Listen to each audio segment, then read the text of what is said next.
Saudara-saudara yang terkasih, hari ini kita akan bersama-sama merenungkan firman Tuhan dari 2 Timotius 4 ayat 1 sampai dengan ayat yang kelima.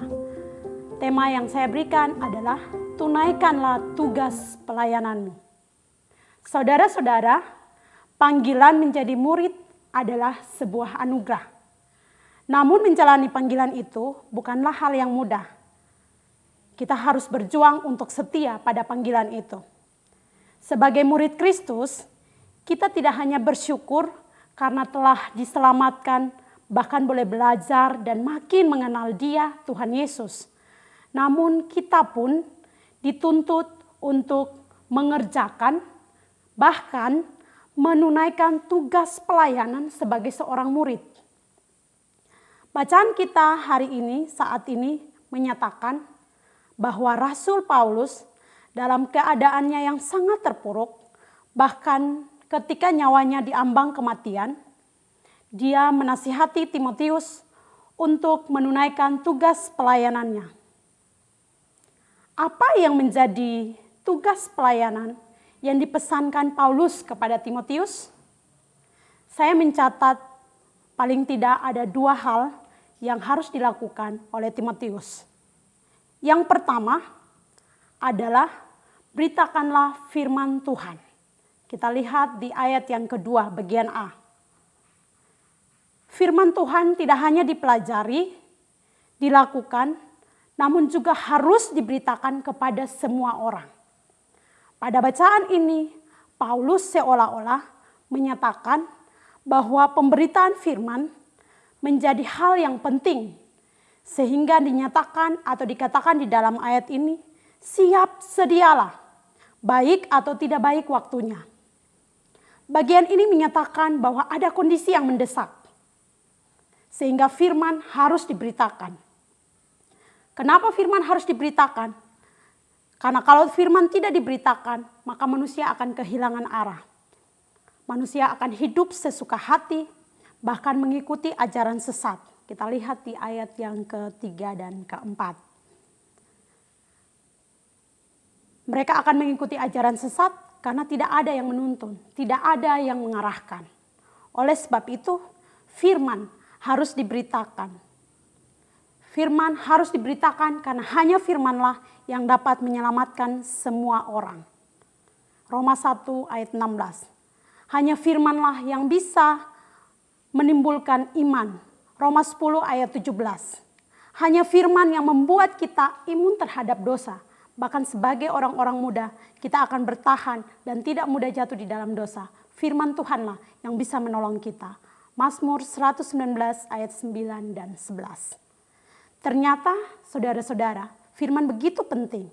Karena itu firman harus diberitakan. Saya teringat ketika awal pandemi, saya secara pribadi merasa bingung begitu ketika mengalami pandemi, seolah-olah saya dibatasi oleh berbagai hal untuk memberitakan firman.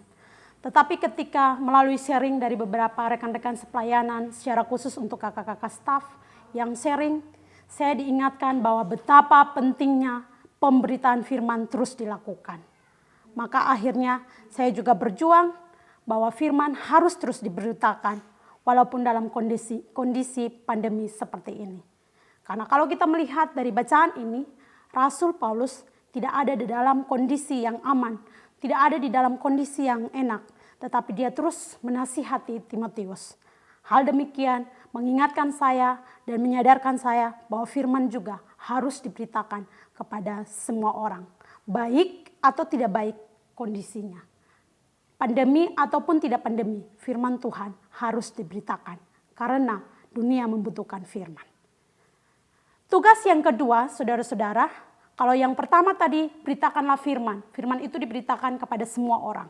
Nah, tugas yang kedua adalah nyatakan apa yang salah. Tegurlah dan nasihatilah dengan kesabaran dan juga dalam pengajaran. Tugas yang kedua ini lebih ditujukan kepada orang-orang percaya. Jika poin pertama berita firman disampaikan kepada semua orang, maka bagian kedua ini harus dilakukan di dalam lingkungan orang percaya. Kalau ada yang salah, jika ada yang salah, kita harus menyatakan kesalahannya. Tidak hanya menyatakan kesalahan, tetapi juga menegur dan menasihati dalam kesabaran dan juga pengajaran. Teguran harus disertai dengan nasihat. Menasihati harus juga dengan kesabaran, supaya dapat menolong dan membimbing orang-orang yang salah kepada kebenaran. Menasihati juga tidak hanya dengan kesabaran, tetapi juga di dalam pengajaran. Menasihati dengan pengajaran membuat orang berbalik dari hidup yang salah kepada hidup yang benar. Dan itu bukanlah hal yang mudah. Saudara-saudara, saya percaya kita yang terlibat di dalam pelayanan, pasti kita mengalami banyak hal ketika kita membina adik-adik. Adik-adik binaan kita kalau ada yang salah, memang harus kita menegur mereka. Menyatakan apa yang salah, menegur mereka, dan juga memberikan nasihat. Tetapi juga harus dengan kesabaran. Saya teringat kalau menghadapi adik-adik binaan, kalau kita sulit untuk melakukan menegur mereka di dalam kesabaran, maka saya percaya kita akan mudah putus asa. Dan ketika melakukan di dalam kesabaran, kita juga harus melakukan di dalam pengajaran yang benar, supaya mereka boleh ada di jalannya Tuhan. Nah, saudara-saudara, bagi saya kedua hal ini harus kita lakukan dengan sungguh-sungguh. Karena kalau kita perhatikan di ayat yang pertama dikatakan, di hadapan Allah dan Kristus Yesus yang akan menghakimi orang yang hidup dan yang mati, aku berpesan dengan sungguh-sungguh kepadamu demi penyataannya dan demi kerajaan Allah. Nah, kedua hal ini harus kita lakukan dengan sungguh-sungguh karena Allah dan Kristus akan menjadi hakim. Allah dan Kristus akan meminta pertanggungjawaban kepada kita. Jika kita tidak melakukannya, maka kita sedang menyakiti hati Tuhan. Dan sebenarnya yang paling penting adalah kita sedang membiarkan orang-orang terbawa oleh ajaran sesat, bahkan membawa mereka kepada kebinasaan. Karena itu, kalau pada bagian ini, ayat firman ini dikatakan, sadarlah, kuasai diri dalam segala hal, bahkan kalaupun harus menderita, tetaplah bersabar. Lakukan bagian terbaik kita untuk memberitakan firman. Beritakan firman kepada semua orang. Tidak hanya di dalam KTB, tidak hanya di dalam persisten, PMK, PAK. Namun sebagai alumni di dalam pekerjaan kita, sebagai mahasiswa di dalam kuliahnya kita, sebagai siswa di dalam sekolah kita. Lakukan bagian itu kepada semua orang. Dan sebagai orang-orang yang percaya, kita juga lakukan bagian kita untuk menyatakan kesalahan, menegur mereka, menasihati dalam kesabaran, dan juga dalam pengajaran. Ingat, Allah akan menghakimi kita. Karena itu, tunaikanlah tugas pelayanan dengan baik di hadapan Allah.